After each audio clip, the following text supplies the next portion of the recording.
제4장.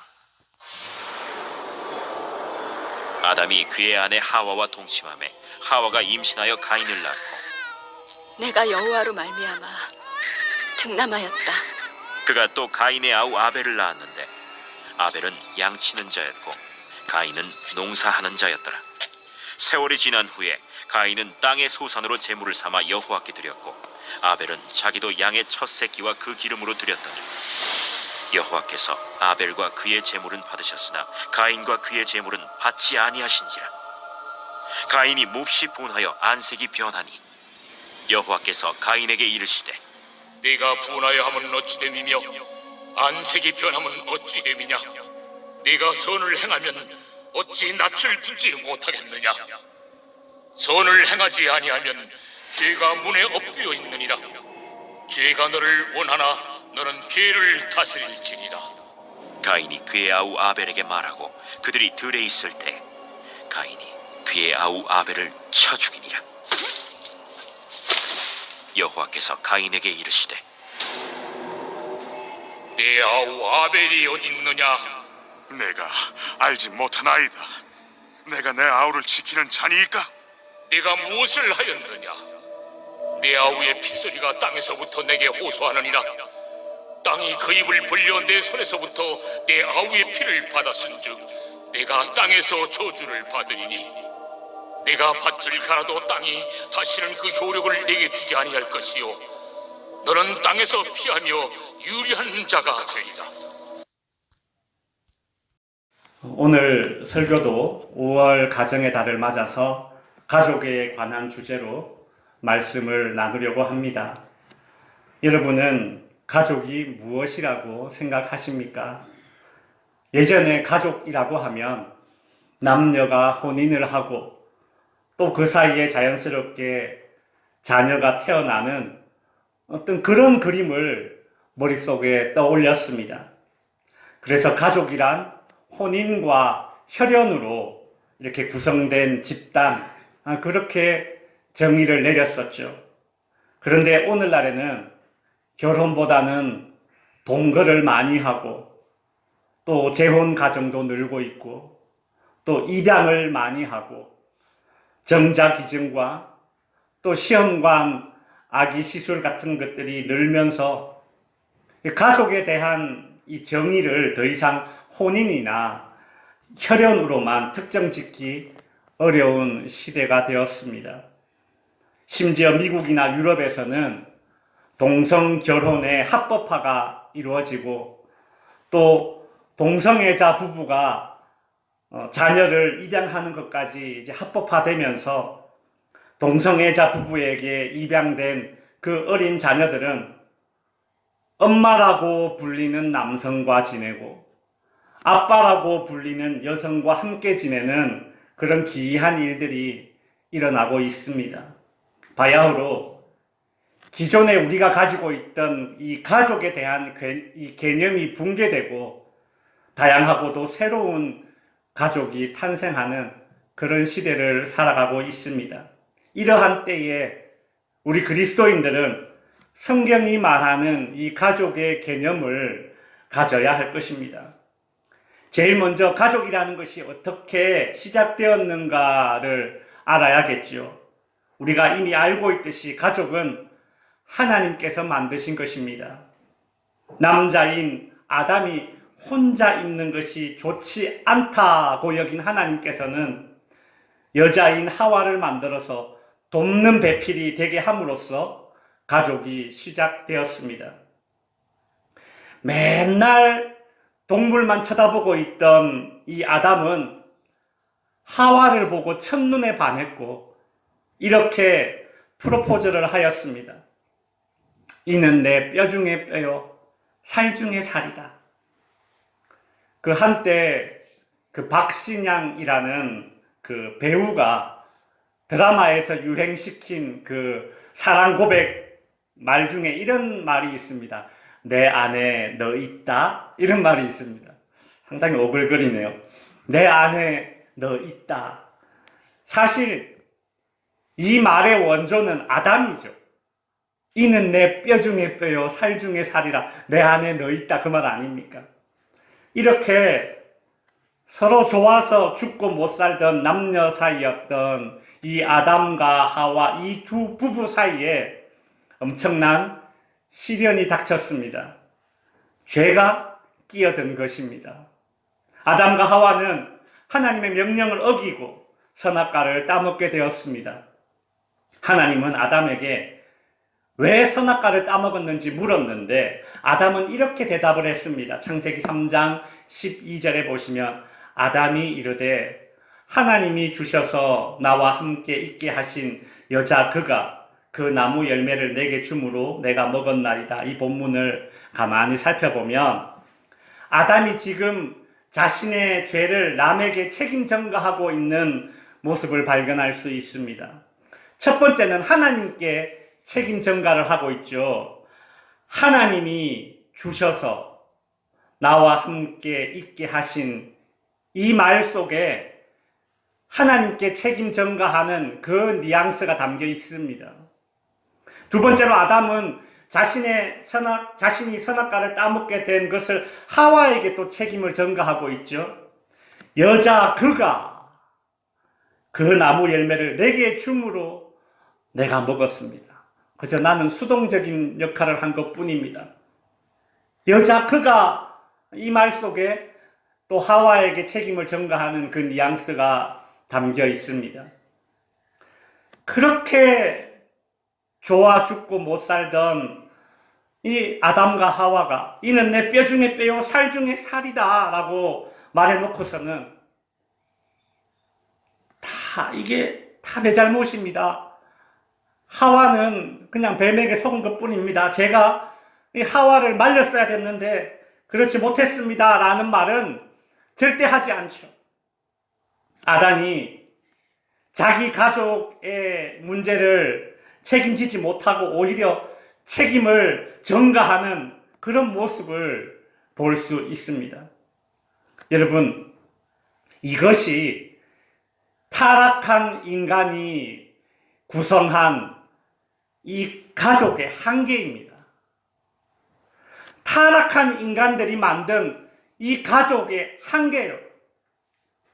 남녀가 사랑해서 결혼을 하고 하나의 가족을 구성하고 살면서 소위 눈에 콩깍지가 씌워져서 서로 죽고 못 살 것 같은 날들이 얼마나 됩니까?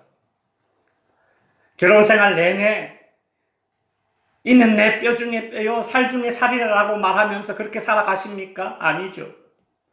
죄로 타락한 인간은 가족으로 구성되었지만 때로는 배우자에게도 버려지고 부모에게도 버려지고 자녀에게도 버려지는 현실이 존재하죠.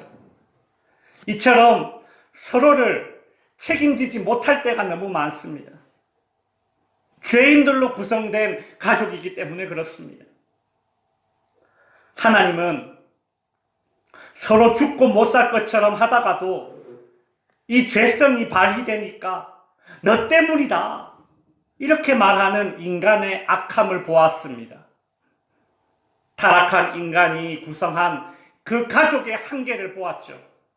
그래서 하나님은 죄를 지은 이 아담과 하와의 가정에 특명을 내리십니다.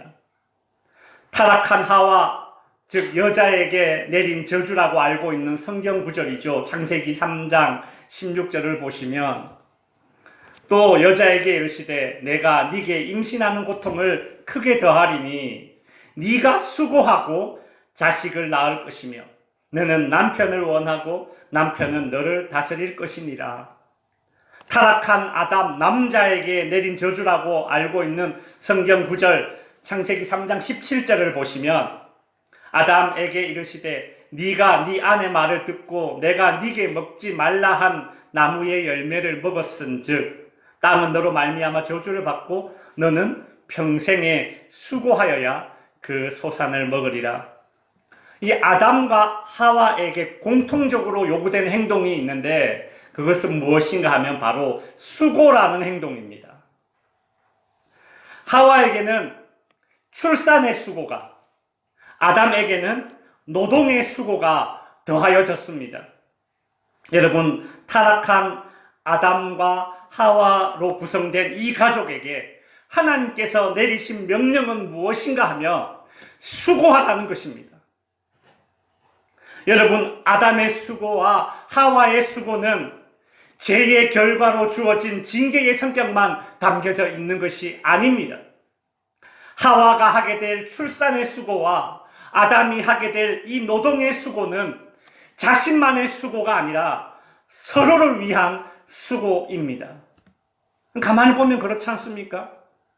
여성들은 자신의 배 아파서 그렇게 낳은 자녀를 남편의 성을 떡 붙여서 그렇게 남편의 족보에 넣어주죠.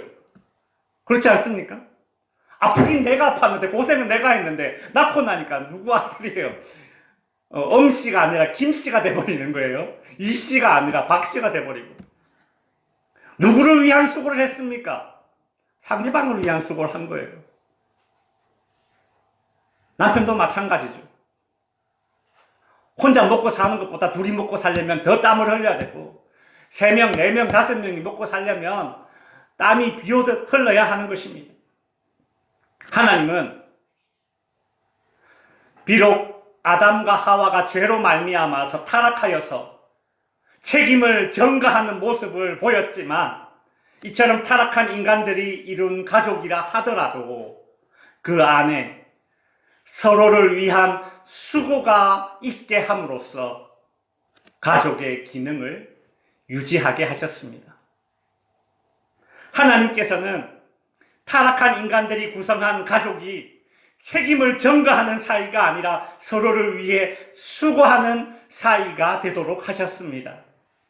서로를 위해 수고하는 사이가 되는 것, 서로를 위해 수고하는 사이가 되는 것, 이것이 하나님이 만드신 가족의 정체성입니다.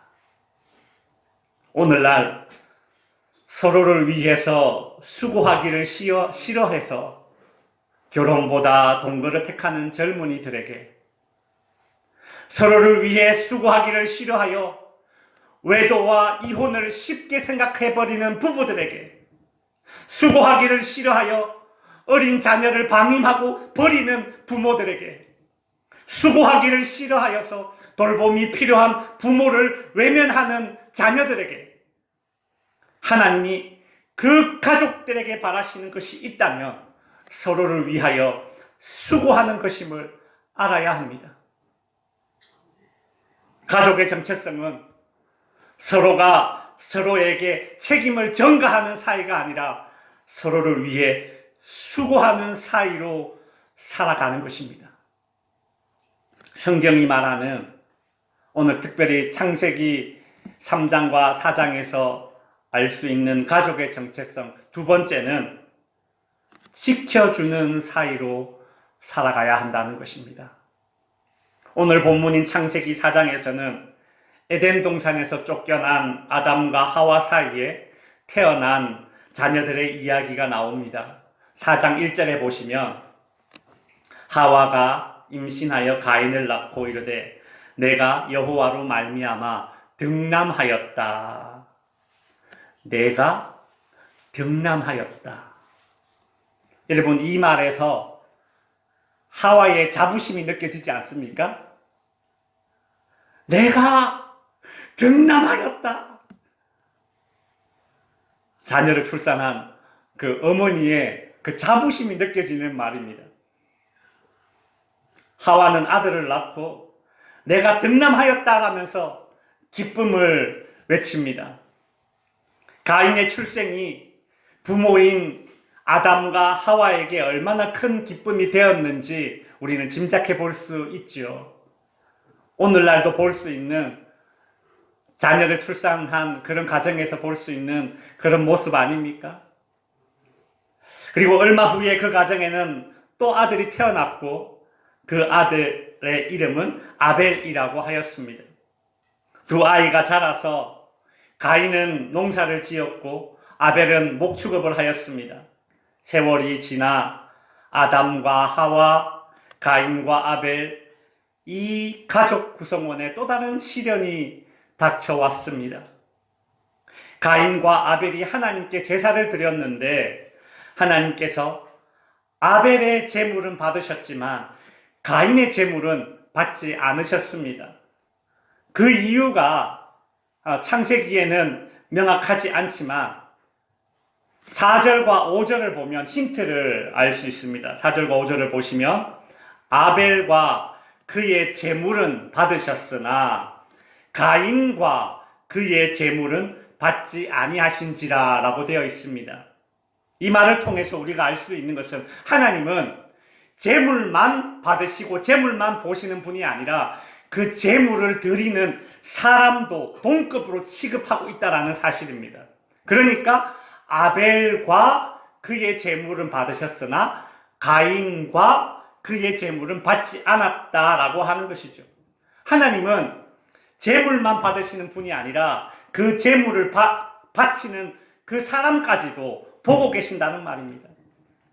여러분, 우리의 예배가 하나님 앞에 이제 어떠해야 하는지를 다시금 생각해보는 그런 말 아닙니까? 신약의 히브리서 11장 4절에 보면 좀 더 명확한 힌트가 나옵니다. 믿음으로 아벨은 가인보다 더 나은 제사를 하나님께 드렸다라고 합니다. 그러니까 아벨의 제사가 가인의 제사보다 나은 제사가 될 수 있는 것은 그것이 그 드리는 자의 믿음이 그 안에 있기 때문입니다. 혹자는 여러분 들어보신 말들 중에 이런 말들도 있을 겁니다. 아벨은 그 피를 흘리는 희생이 있는 그런 양을 바쳤고 가인은 곡식을 바쳤기 때문에 하나님이 아벨의 제사를 받았다, 이렇게 주장하는 분들이 있는데 그거는 틀린 말이에요. 아벨이 양을 바친 이유는 아벨이 목축업자이기 때문에 양을 바친 것이고, 가인이 곡식을 바친 이유는 가인이 농사 짓는 사람이기 때문에 곡식을 바친 겁니다. 만약에 곡식을 바치는 것이 잘못이라면 레위기, 출애굽기, 신명기에서 곡식을 바치지 말라고 이야기했을 것입니다. 그러나 하나님께 드리는 제사법에 보면 짐승을 바칠 뿐만 아니라 곡식도 함께 드려지거든요. 제물의 우열을 가리는 말이 아닙니다. 그 제물을 바치는 자의 중심을 지금 하나님께서 보셨다라는 것이죠. 하나님은 가인의 어떤 중심을 보셨습니다. 믿음이라는 그런 측정을 하고 계셨던 것 같습니다. 가인은 하나님이 자신의 제물을 받지 않은 것에 대해서 분노로 반응을 했습니다. 오늘 본문 5절에 보시면 가인과 그의 제물은 받지 아니하신지라 가인이 몹시 분하여 안색이 변했다라고 하죠. 이 순간 가인의 분노는 누구를 향한 분노입니까? 첫 번째는 하나님이겠죠. 왜 내 제사는 안 받나 하나님이? 두 번째는 누구겠습니까? 아벨을 향한 분노입니다.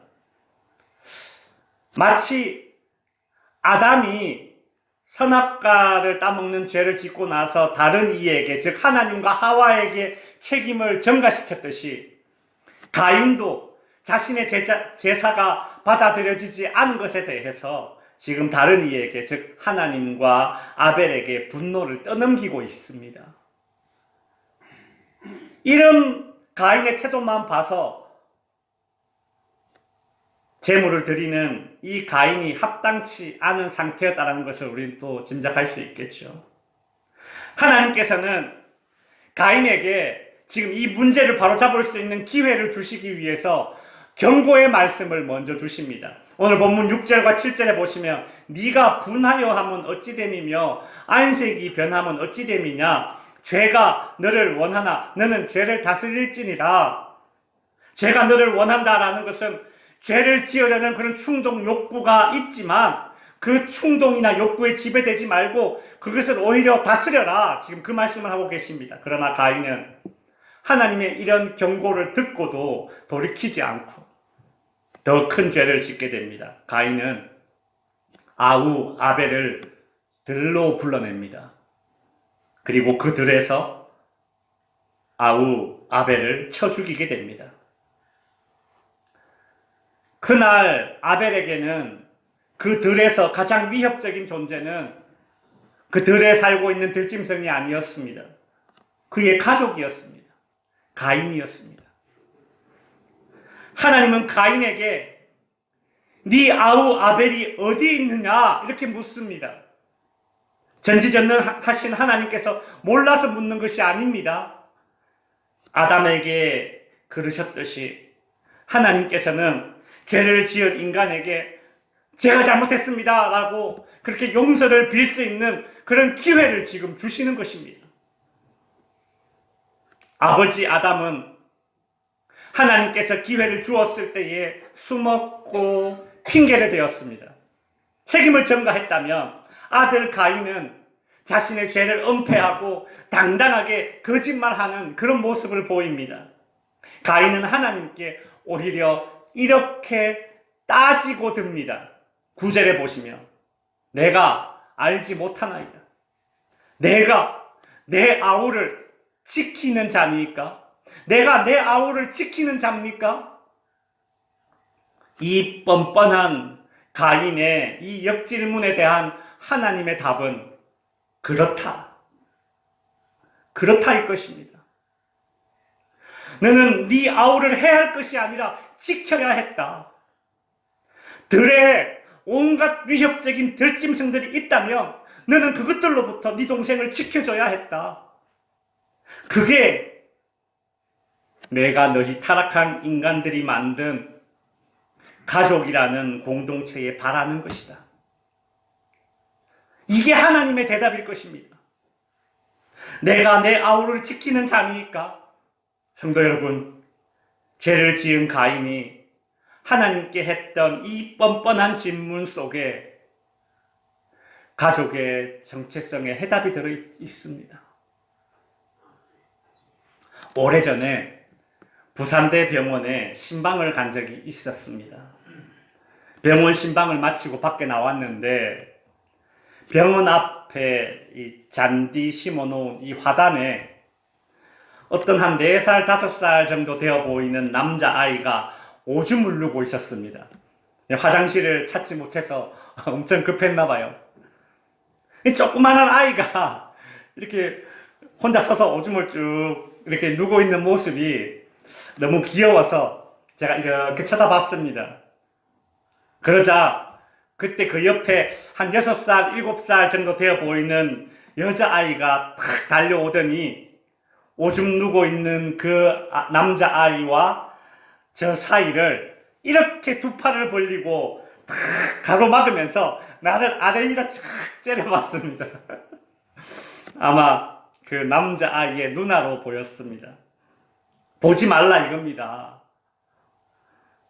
내 동생 오줌 누는데 창피하게 뭘 쳐다보냐는 거예요. 그걸 탁 이렇게 지켜주더라고요. 참 그 어린 나이에 뭐 한 6살, 7살 되는 그 어린 여자아이가 그 짧은 두 팔로 자기 동생 지켜주겠다고 이렇게 당당하게 어른 앞에 마주서는 모습을 보았습니다. 참 사랑스럽고 대견한 모습이라서 참 이 모습이 잊혀지지 않습니다. 성도 여러분, 이게 가족입니다. 지켜주는 사이가 바로 가족입니다. 말씀을 정리하겠습니다. 서로 죽고 못 살던 사이였던 아담과 하와가 타락한 이후에 서로 책임을 전가하는 모습을 창세기 3장에서 보았습니다. 서로 사랑했던 사이가 서로에게 책임을 전가하는 사이, 원망하는 사이가 되어버렸습니다. 그래서 하나님은 그 가족에게 서로를 위해 수고하라는 특명을 내리셨습니다.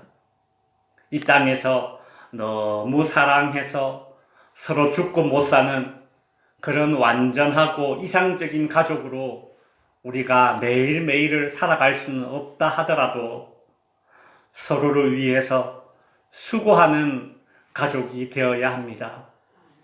오늘 본문 창세기 4장에서는 서로를 지켜줘야 하는 사이였던 형제의 관계가 죄로 인해 파괴되었음을 볼 수 있습니다. 서로를 지켜줘야 하는 사이가 서로를 해하는 사이가 되어버렸습니다. 우리는 가인이 하나님께 따지듯이 뻔뻔하게 내가 내 동생을 지키는 자니까 라고 그렇게 질문할 것이 아니라 스스로에게 질문해야 됩니다. 나는 내 가족을 지키고 있는가? 나는 내 가족을 지키기 위해 애쓰고 있는가?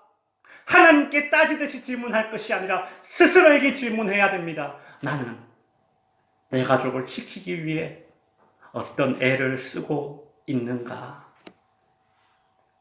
성도 여러분, 예전과 같지 않고 오늘날은 가족의 소중함이 많이 퇴색되었다라고 하지만 덕지교회의 모든 성도님들은 여러분의 가정에서 서로를 위해 수고하는 자로 서시기 바랍니다. 서로를 위해 서로를 지켜주는 자로 설 수 있기를 바랍니다. 기도하겠습니다. 가정의